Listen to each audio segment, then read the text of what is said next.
All right, cool. Hey guys, welcome back to the Danger Planet. Today we're doing an episode all about the Cartographer's Cup.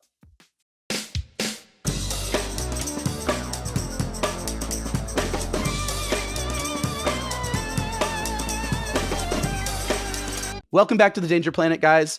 Today we're talking all about the Cartographer's Cup, and we have a couple of very special guests on the call. We have a member of Team Poland, and we have two of the primary TOs that actually put together and ran the event. And today we're going to run through everything Cartographer's Cup from beginning to end. But first, I wanted the TOs and the player to get a chance just to introduce themselves to you guys. Do you guys want to just give us a little bit of background on who you are, where you come from? I'll go first then. Hi, I am Bartek. I have been playing wargames for, a long time. But A long time. I started playing seriously around 2018 when Guild Ball was still alive. And, I played Guild Ball for a couple of years, and after it died and we had to say goodbye to it, I moved to the second best thing, which was Malifaux. And I got really interested in that. That's a fun game, and I'm glad I'm here now. What's your primary faction that you normally play? I play the Arcanists. Ah, a man of distinctive taste that loves having 7-card hands, I see. Excellent. Always. So my name is Krzysztof, and been into wargaming for, I think, more than quarter of a century. So starting like very early. Played Warhammer 40k for more than 10 years. And when this 7th edition hit and the game became very simple to my taste, I moved to Guild Ball. Then the Guild Ball died, unfortunately, so I tried the X-Wing and then got introduced to Malifaux, which I loved from the first game, which was like worst intro game you could have. I got stomped, but I don't give up easily. So still came back for more.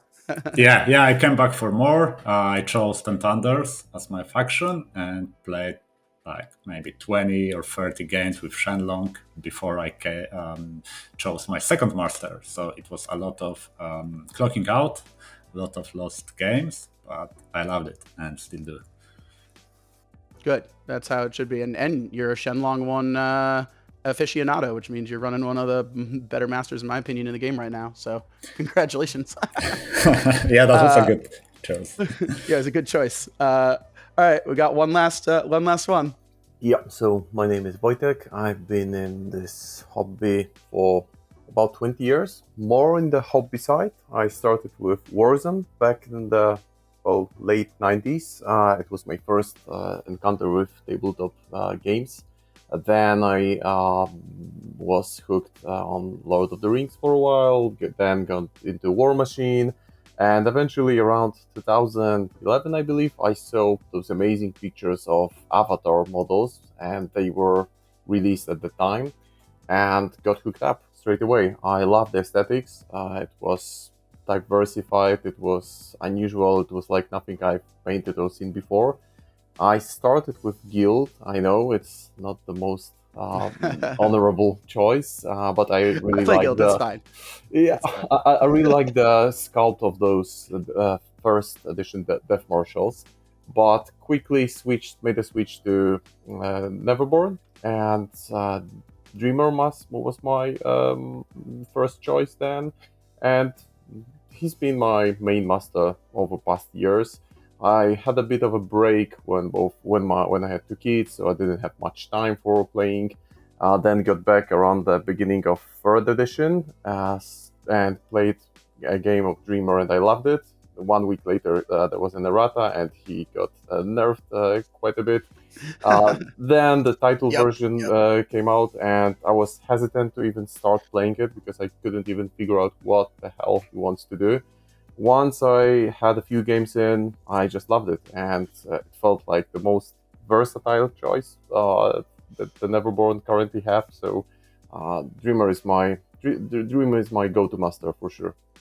Brandon also loves the Dreamer. I mean, honestly, we all kind of love Dreamer. He's dope. I started with Neverborn. Titania was my first master, and then Dreamer was like number 2. Yeah, shortly after that. Wojtek, did you say your first war game was Warzone? Yeah, that was the first edition of Warzone, and that was a kind of simple game that had incredible universe and great lore into the game, great stories. The miniatures were, now when you look back at them, they seem funny, but they had a lot of character to them, and they were a great. I think it was a great introduction to the hobby. Yeah. Have you looked into the reboot at all? There were a number of reboots, I believe, and the most recent one. I've seen pictures, and I've seen that they try to stick to the original aesthetics while giving them somewhat modernized look. So looks promising, but I haven't really got involved in that at all. Yeah, fair enough. One of my friends was sort of tangentially involved with the Kickstarter, so I figured I'd ask. That's a deep cut. I don't think I've ever heard anybody talk about that game before. Very cool game, so strongly recommend you check it out. But obviously, we're here to talk about Malifaux, so let's do that. Doug, do you have another? No, I think we can just jump into the. I mean, honestly, I'm probably as curious as the viewers are to hear how this whole thing came together and kind of what the genesis of the Cartographer's Cup. I can tell you that the perspective of myself and a lot of my friends that play in the US on the competitive side were like, fuck yeah, this is awesome. And we were so excited. And I myself immediately started thinking like, oh man, how do I either, can I get a team, a US team or something like that? I want to like, it was just so cool to see an event like this with multiple countries coming together, filling an 80-person hallway. I actually was practicing with Rosmarius for a while to help him prep for this, because he was grinding really hard to prep as the Bayou player on his team for a while, and I was the guy that would play with him every Sunday, and we'd play Cartographer's Cup pools. So I kind of feel like I've played the event a little bit, but not actually. So I'm super curious to hear from an event organizer perspective, how did this come together? I mean, this must have been a big effort. So give us the story. Like, what happened here? How did this happen as a thing? No. All right. Well, we didn't really have a choice. Why? It's like I need to go like 2 years back in time. There was an event no longer existing called Six Nations Cup, which was in Scotland, I believe. And like there were 6 nations invited, 8 people teams, each different factions. So the same thing we did for cartographers, and we've been there. It was a blast. Then next year, in England, there was a World Cup. That was team tournament. That was like 5-person teams, and we also loved it. And we wanted to go this year. We went booked the same hotel in advance, but the organizer, they didn't decide. Well, they tried to organize this next edition, but there weren't enough teams interested. So in the end, they scrapped it. And at that point, we've been like, well, what if we did the same thing? Like, what if we made something ourselves? Yeah, like between like there were 5 of us as an organizers, and between us we have quite a bit of experience organizing various types of events, and so yeah, let's give it a shot, and to like a shout out to my partner who pointed me to a place like the district town hall that organized, like allowed used their space to organize wargaming events. I think it was Infinity, and she pointed out like maybe you can ask them. They like it looks like a good place. I asked them, and it was like a venue for free, and that's if really you have nice. and like really nice venue, AC, spacious, great location, Warsaw. So everything you need as a starter, like the greatest cost, was already out of the table. So yeah, and from there it was let's do that. Was there anything? So like you said that you guys have obviously TO experience, having done different events. Was there anything that made this event, specifically the Cartographer's Cup, different from an event organizer standpoint, or different from an effort level, because of the nature of having people come from 10 different countries, and because of the nature of having admittedly an 80-person event is a huge event. That just the number of tables required for that is 40. Like that's a lot.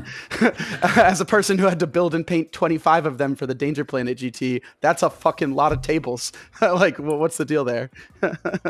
Yeah, that's a lot. That's a lot. But honestly, it's the tables are small for Malifaux. I've been working with 40k ETC back in the day, so that was, I see. yeah, yeah, and even any 40k tournament, even let's say Polish nationals, that were a bigger one. But yeah, exactly. Like, but I think the biggest issue is like amount of terrain that you have, and it should be nice quality. So and playable. It was like and it was like we looked at our terrain base, like, oh, what a crap, right? What do we do with it? What I ended up doing, and I'm curious if you guys did this as well, just because it was the most cost-effective thing for us, was we just 3D printed using an FDM printer a lot of our terrain, like in-house. We got nice like digital files that matched the boards that we had or the boards that we wanted to make, and then we used a 3D printer to probably print, I think about 75% of our terrain was 3D printed for our GT. Did you guys print your own terrain? Did you buy it? Did you make it? What did you do? Everything we could. So we bought some of the terrain. We did. No, I don't think we borrowed some from other cities that have the communities or friends, but we also printed, yes, on a filament. Yeah, I used an FDM as well. Yeah. So we did a lot of that, and we were kind of surprised how good the quality is. Right. And, yeah, but obviously that you need to paint all of that. Yep. that was something that we definitely started doing a bit too late. Yeah. I was in my basement for 3 weeks in a row, just watching Netflix and painting Malifaux terrain nonstop. Brandon will tell you. Yep, that was a time, all right. So obviously this is just a massive organizational challenge, right? Having just an event for 80 people alone, let alone it being a team event with a bunch of extra logistics. So I guess my question is, can you like walk us through what the format was, what it was, just for the people listening, like what was it? Obviously it wasn't just everybody's going to get paired randomly based on bracket. There's a whole process. Can somebody kind of walk us through that? Bartek, sure. So firstly, we really wanted to include like 8 people per team, because we've got 8 factions and we wanted everyone to be represented. But we had one problem with that.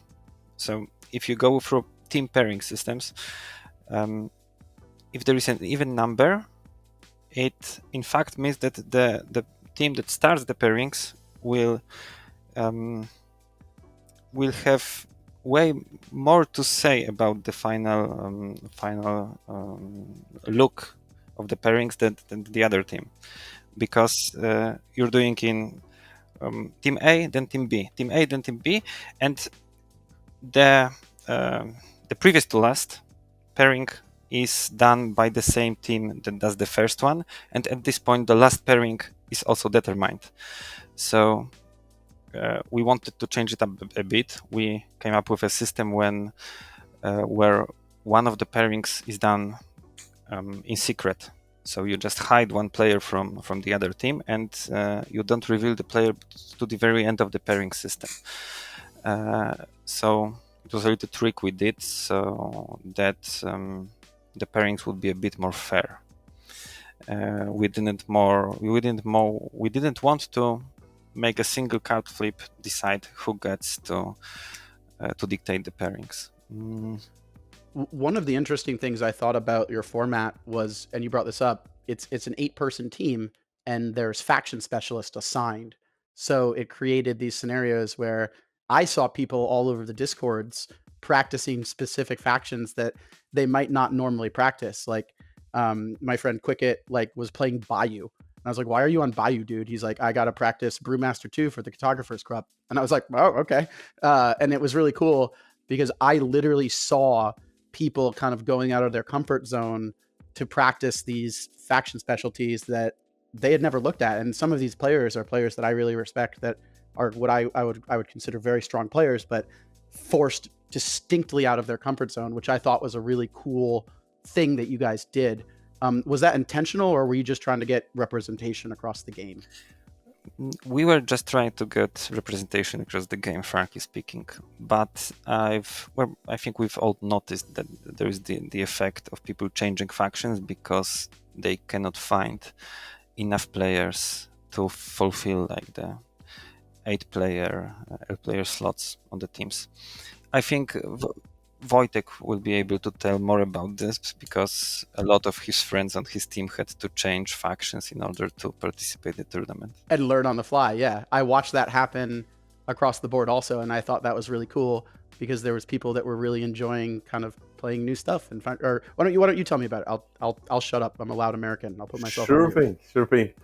So let me start by saying that the organizers, super humble guys, but hands down, the 5 of them are among the top 10 Polish players. So we knew from the get-go that some of the top players are out of the competition. So we needed to figure out who should be joining the team. So one of our other top players took the lead in that. So he became the captain, and he's an expert outcast player, and he knows them inside out. And he chose Bayou for the tournament. So that was already a big swing because he needed to learn to play a new faction, a faction that he doesn't really like, and he had to get good with the faction. So he switched to Bayou for all the tournaments that he joined ahead of the Cartographer's Cup. And then we needed to figure out who feels comfortable playing which faction. So at times there are easier choices, like with Outcast you can just go with Levy and you can't really ever go wrong because it can be a competitive game regardless of your expertise and your experience on the tournament scene. So that was a bit of a hassle to first of all assemble the team and then decide on the roles. And as you mentioned, there was this final pairing where the person who was thrown into that pairing secretly was called champion. And sounds very glorified, but you can also call this person a bit of a sacrificial lamb because that's the person. Champion, sacrifice, either one. Well, the thing is that the champion didn't have a say which table they prefer, which faction they would like to play against. So we were... We did a bit of a training camp ahead of the Cartographer's Cup. So for 3 days we stayed in a house in the mountains. We played Malifaux, we discussed strategy, and we figured that, hey, let's put Wojtek as a champion for the most. And I think in 4 pairings I was the champion out of 5. And and because Dreamer, right? He's versatile. He doesn't care about the table. He can, for the most part, he can adapt. And the role of the champion is, well, try not to lose, and we'll optimize the pairings so that under best circumstances, your score won't be relevant anymore. But if you get a win, it's even better for the team. So Dreamer seems like the choice, like a decent choice here because he doesn't care about the table whatsoever, and he can adapt to, well, pretty much any situation. Yeah, so did you find that there was a lot of kind of like psychological, like trying to psych out the other team with the champion system, or were you did people pretty much figure out that it was going to be you or whatever? Yeah. Well, I played three times. I faced Arcanist. Once I played against the Neverborn, and it was a Dreamer 2 versus a Dreamer 2 matchup, which was amazing. That's wild. It was amazing, and I never want to do it again because it was just too much thinking. It was crazy, but it was a very interesting setup as well. And once I played against Thunders. So for the most part, I think that the strategy was to choose either the best player or the player who has potential to be the most versatile, or a player whom you don't have high expectations of. And I would say I'm a bit of mix of each of these category. I do not consider myself a top player. I would say I'm a mid-tier player who can, on a good day, challenge the top players and give them a run for the money. And Dreamer makes it easier because you can just change gears in mid-game and try to adapt to the situation. Yeah, wow. So you ended up playing Dreamer 2 all 5 rounds, yeah? All 5 rounds, yes. Wow. Yeah, the Dreamer 2 mirror, that's wild. And it was your cap game on day 1, right? Round 3. It was the final game. I actually won that game, and midway through the game I just thought that, hey, actually it's Dreamer is generally he stays safe for the most part because he's hidden, he's away. But with Nightmare versus Nightmare, any model can be a threat because any model can just discard the card and be on a straight flip against him. So any model can ping him, can put pressure on him. So mid-game I started focusing on Dreamer and I was able to kill him, I think, top of turn 4, I believe. So and that was a good kill because he had a lot of juicy severe cards in his second hand, which were out of the game for the final turn. Oh, that's the worst. Oh my gosh. Yeah, that's... Ugh. But again, it's both crews were a huge threat to one another in this game.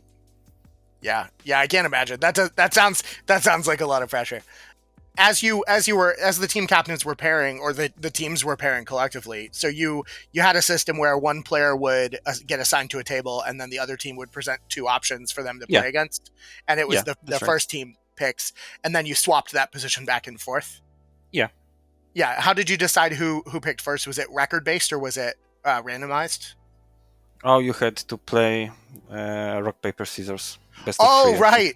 Oh, yeah, sorry. Okay, yeah, no, I remember seeing that. That's so funny. Oh my gosh. Yeah, I think I even put it in the player pack. Yeah. I was reading through the player pack. Best of 3, right? Amazing. So the player packet, because it's just on your website. You guys can, you can look it up because you guys have a website for the Cartographer's Cup, which is super, super cool. The website is really nicely done, actually. I was going through it to prep for this call, and I was thinking to myself, like, God damn, this is like a nicely designed, professionally presented event. Like, this is really raising the bar for shit that we do later. It was all done by Krzysztof. It looks great. Gosh. It looks great. We're gonna link that website. We're gonna link the Longshanks result. I guess the next part I have, and this is like my favorite question. It's the reason that I always go to events, and it's the reason that I keep coming back to them. But my favorite part of these big tournaments is that there's always cool stories that are generated from them. So I kind of want to put this question out to each of the 3 of you. Like, what was your favorite part? It doesn't need to be Malifaux. It can be Malifaux, or it can be a little bit of both. What was your favorite part? What were your favorite stories from the weekend? So maybe I can start here because it's more of a general reflection rather than pinpointing a single thing. Sure. So I was really pleasantly surprised when I learned that because we had there was some kind of, and maybe Krzysztof and Bartek can say more about it. There was a system of yellow card, red card for players who are not showing sportsmanship or who are causing any kind of and the sweetest thing, there were no cards shown throughout the whole event, and that's quite incredible when you think about the number of players that were there and the high stakes that were there. Yeah, that's awesome. I had 2 situations where TOs were called, and both of them happened where neither I nor my opponent were sure how to interpret the situation.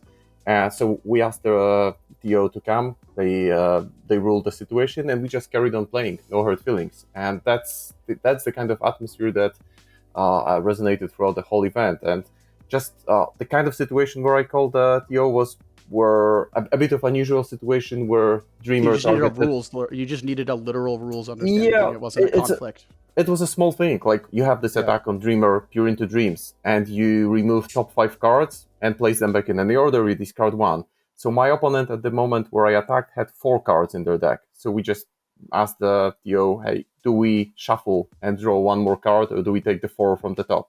So we shuffled. We took one from the top. Neither of us was sure, so that's why that's the only reason we. It was a technical rules question rather than a dispute. Yeah, and those were the kind of stories that were shared, and I think that made that just showed that people came there to compete. Obviously, no one comes to the tournament thinking that they don't want to win, right? Everyone wants to do as well as they can. But there was no try-harding, right? People were just enjoying the game and just trying to have a good time. I think Malifaux, so from my background, I come from like a professional Magic the Gathering background. And I went from that basically to Malifaux. And I will tell you, man, unsportsmanlike, basically cutting corners, cheating is very common in professional Magic the Gathering. So much so that it turns people away from the competition level at that a lot. And one of the things when I got involved in, I consider myself, I try really hard to be good at this game. I don't know if I'm good at the game, but I try really hard to be good at the game.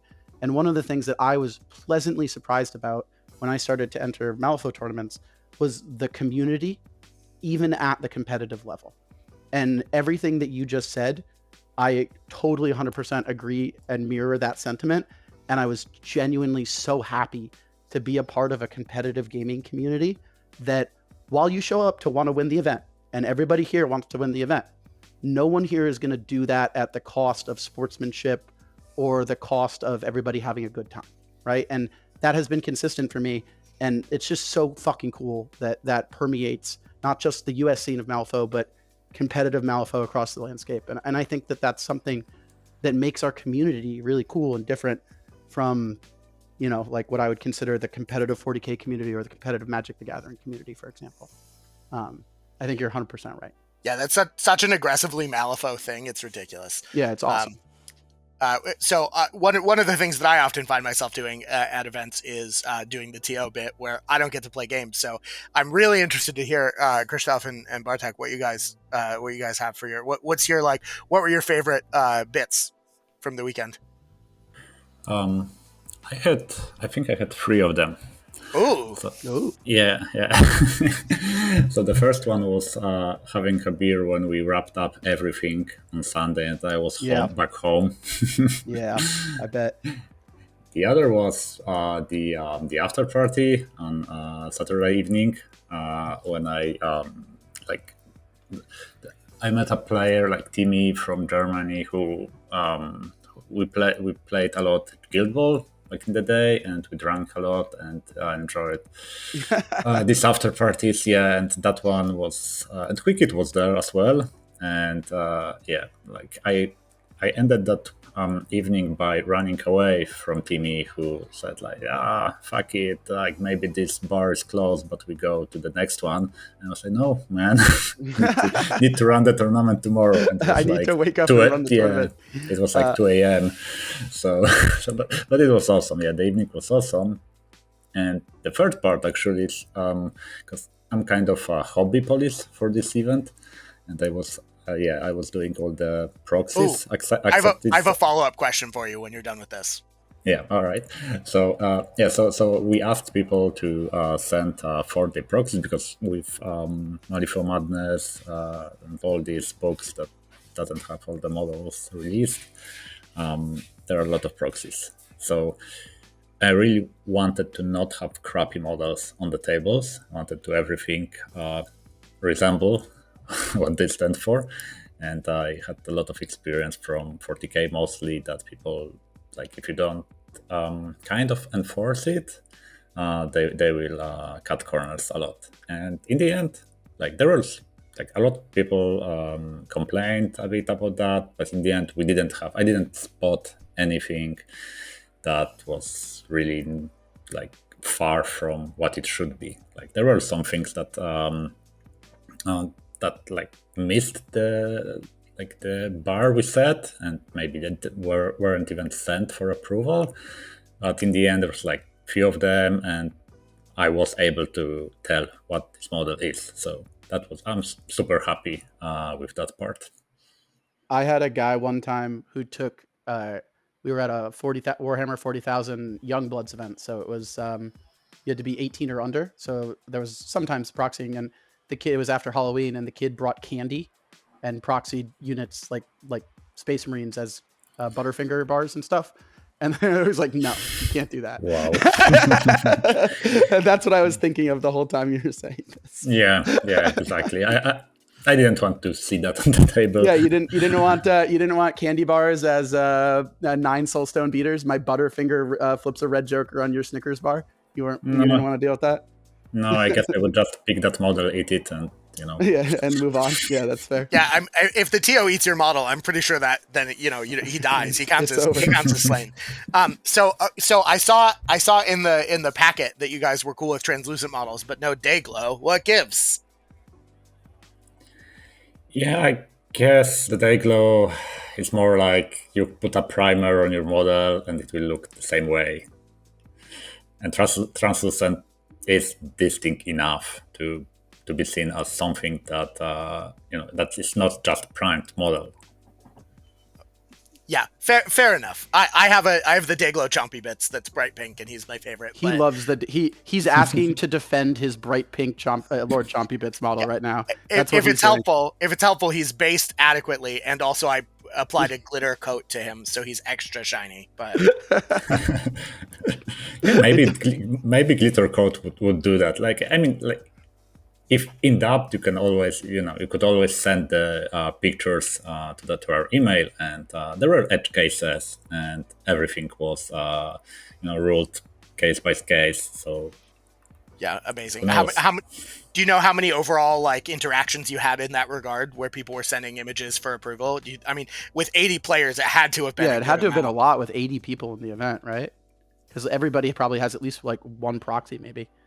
Yeah, I was really glad that some of the captains thought about gathering all the proxies from their teams and sending them in a huge major life email. Easier? Yeah, a lot. And that's funny. Yeah, but I guess it will be around 100 models to be approved, and probably I had to reject maybe 10 out of it, and some of them were resubmitted after some changes, because whenever I rejected something, I was giving the feedback that we cannot here's let how you that can one. change it.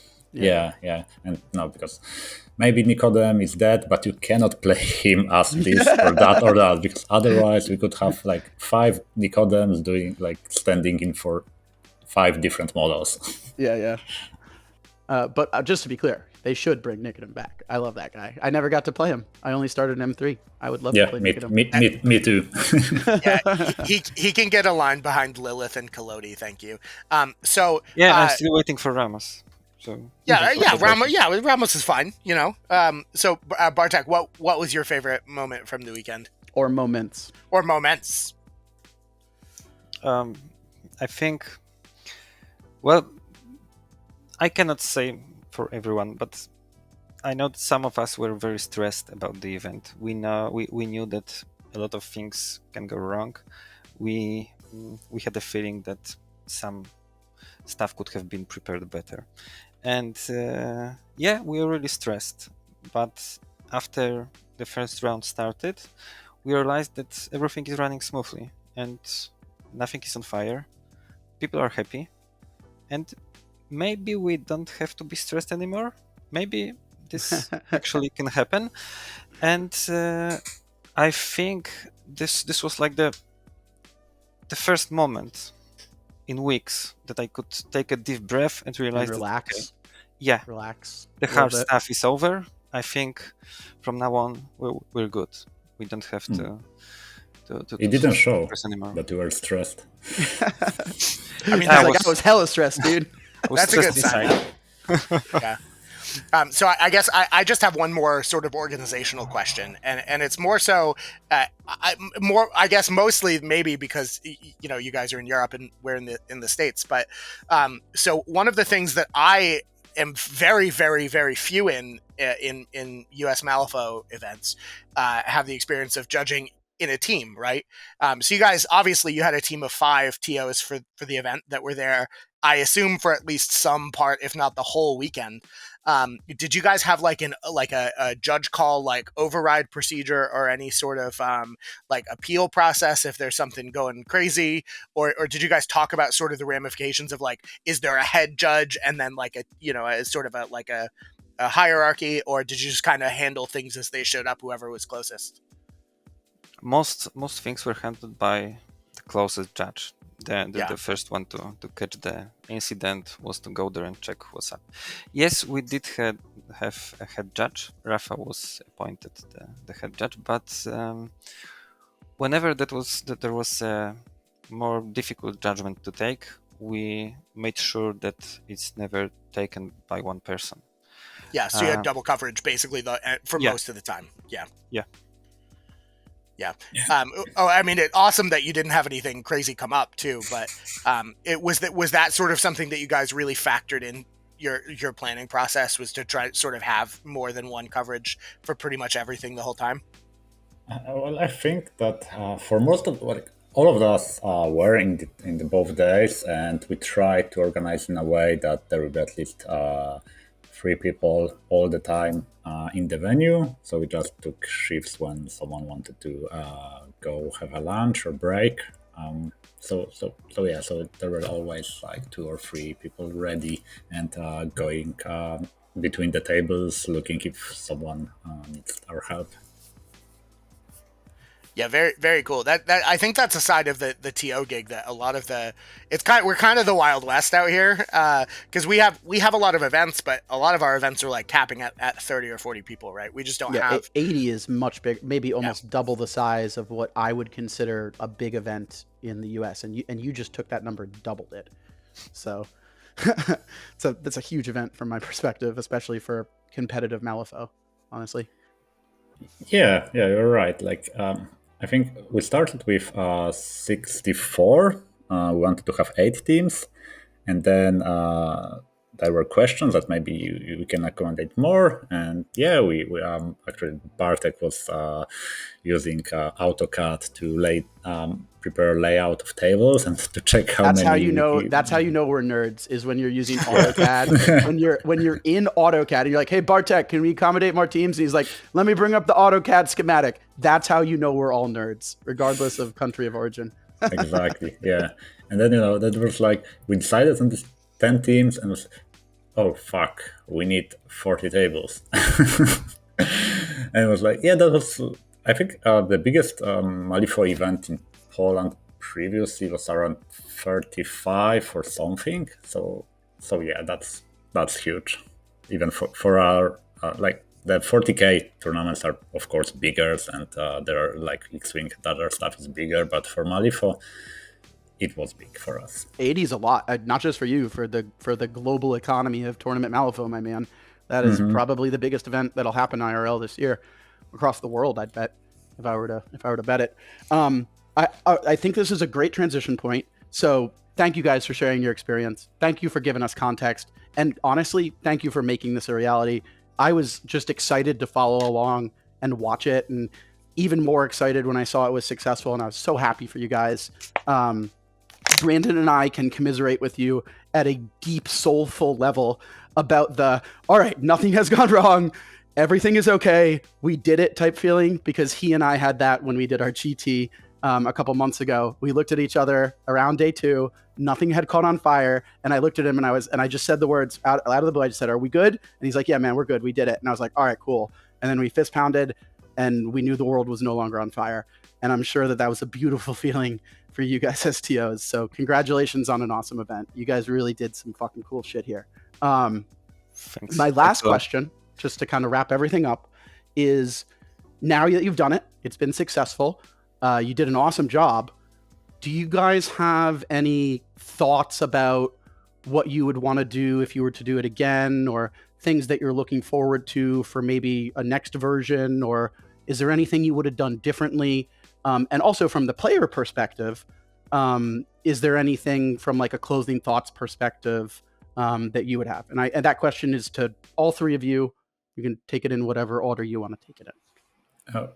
Okay, so I start. So yeah, like definitely there's a list of things we could do differently, and one of it was take the Brexit into account more because we had some Arts of War tokens prepared specially for the tournament, and they were delayed at customs, and I still didn't collect them from the post office. They are already there waiting, but it's like a week after the tournament. So yeah, so starting everything a bit earlier, because we only started things when most of them when we had the money from the tickets. So, and it was in end of June. So having just 2 months to buy everything, print the terrains, and do all of that, it was a bit. That's really short yeah, timeline. I didn't that's short realize that. time. Yeah. I didn't realize you guys were working on 2-month scale for this. That's Mhm. impressive. Damn. Yeah, Yeah, well- maybe next time give yourself a little more time. Yeah, the other things were like done earlier, like the players pack, the web page. That was done before because it costs only our time. Yeah. So we could do that. But for others, yeah, and that we will definitely start doing way earlier. And like the great thing about that was that we were 5. So even though that everyone had different amount of time to spend on that, we could split the work between each of us and make it possible. If it will just like maybe 2 organizers, that wouldn't be possible at all in 2 months. Yeah, you had a decent team. A 5-man TO team is a decent sized team, and if you can coordinate, you can pull it off. And you guys certainly pulled it off. So, again, congratulations. Anything on your guys' thought for? Is there anything that you would have changed about the format? Is there anything? Do you love the format? Are you going to keep it the same if you do it again? Like, what's your thoughts there? Having gone through it now, in terms of the 8 factions, faction per team, how the matchups work. What are your thoughts there? The 8 factions, I think that's a great format. Yeah, I think it's faster. Yeah, the skins are like and strategies not so much. Turns out that having all the strategies in the same amount every round and just different pools, it just makes pairing too easy. And I think that there were like a lot of players that played the same scenario every round, and yeah, they could use the same master for that. So what we thought would be nice, but we wanted to change it, but we already put that into players packs, so didn't want to ruin. Yeah, you'd already committed it into the pack, so yeah. So but having like maybe 8 cloak and daggers, so you cannot play anything else. Like you played whole round one strategy, or maybe 3 cloak and daggers, 1 ride the vaults, and something else. Like do something like that will force people to get out of their comfort zone and try to really like the pairing would be a lot more interesting then. I think that's probably accurate, and that's probably a cool change. That's kind of a low effort change, but something that's very impactful to the player experience. Like the player that's playing in the event. I think that's very impactful. Cool. And any other closing thoughts? Anything else you want to highlight? Either anything you want to talk about? For the end of the weekend, for plans for next time, just closing thoughts, anything else you got? I would highlight maybe one more thing. This goes along the line with community building. Some teams chose to come to Warsaw for a few days and do some sightseeing, and we were able to. Well, there is a club in Warsaw where I think the French team just came to practice a bit before the tournament. And after the tournament, some people stayed and joined us for our nightly games. And that was also a great experience, just to have this less formal setup after the tournament and connect with people a bit more. So that's, if you're considering coming to next edition of Cartographer's Cup, then there are other things that you can do besides enjoying Malifaux, and why not?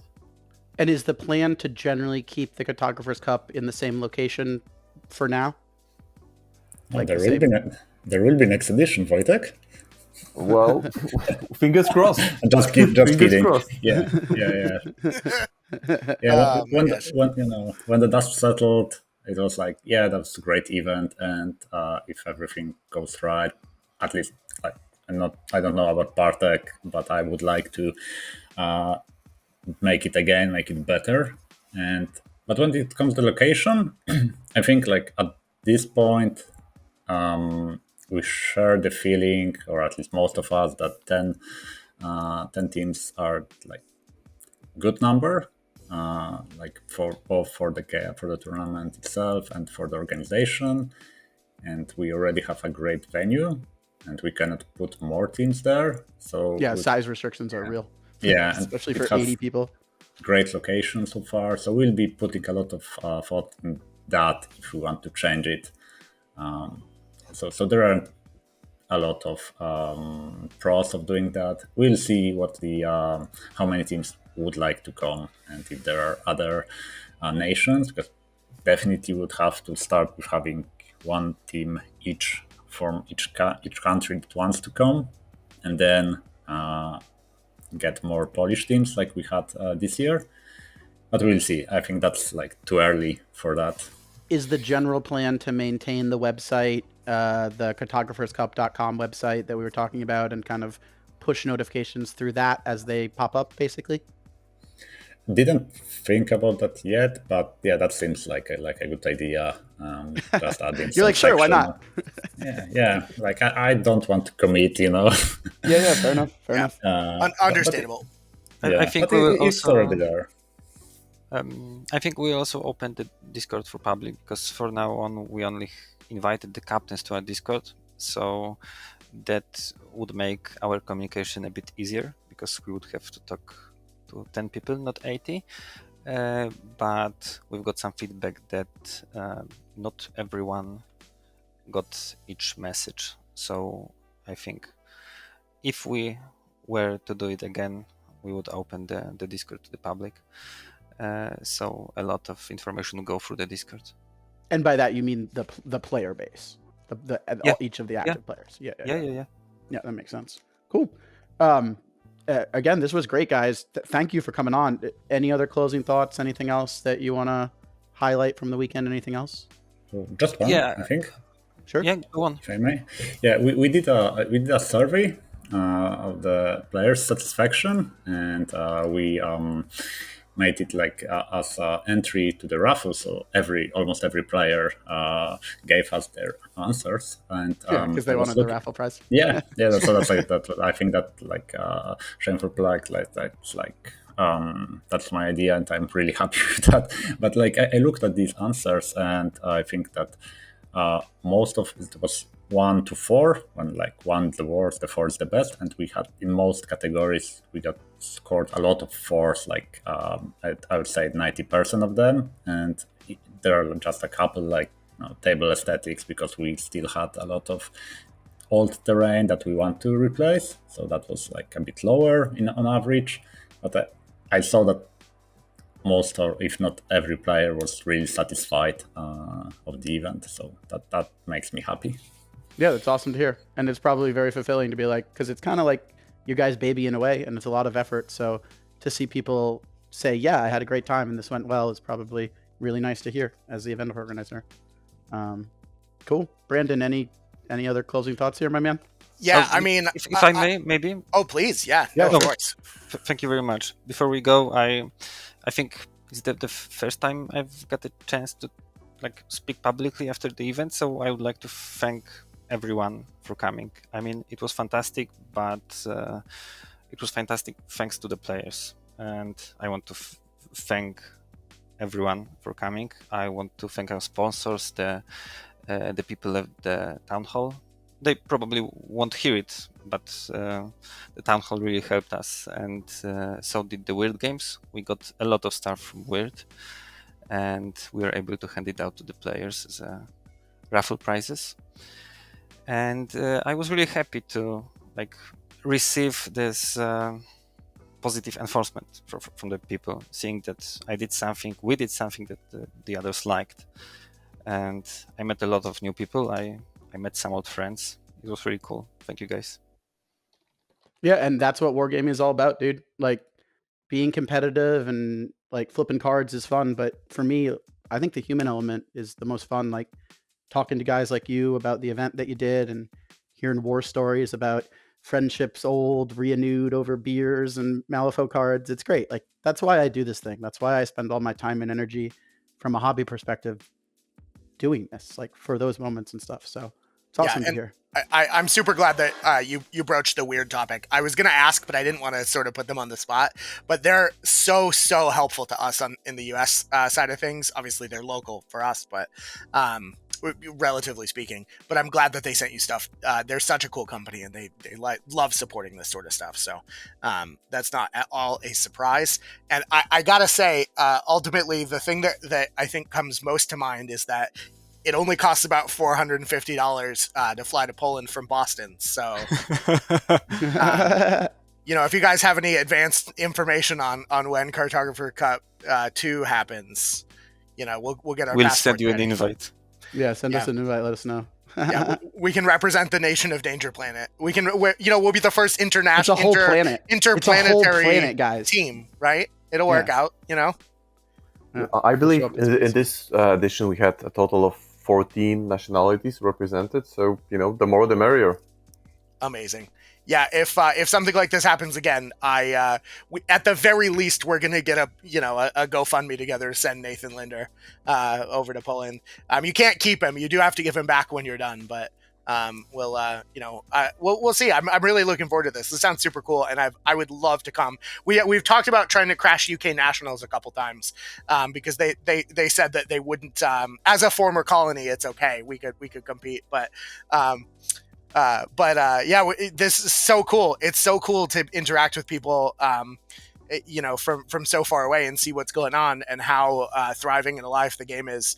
And also, like, for folks listening, if you want to hear more about this super awesome event, Drayson Gaming, who's friend of the channel, did a video on it when he got back, because obviously if you followed along, you saw that he was on Team France. No, not Team France. Drayson was on Czech.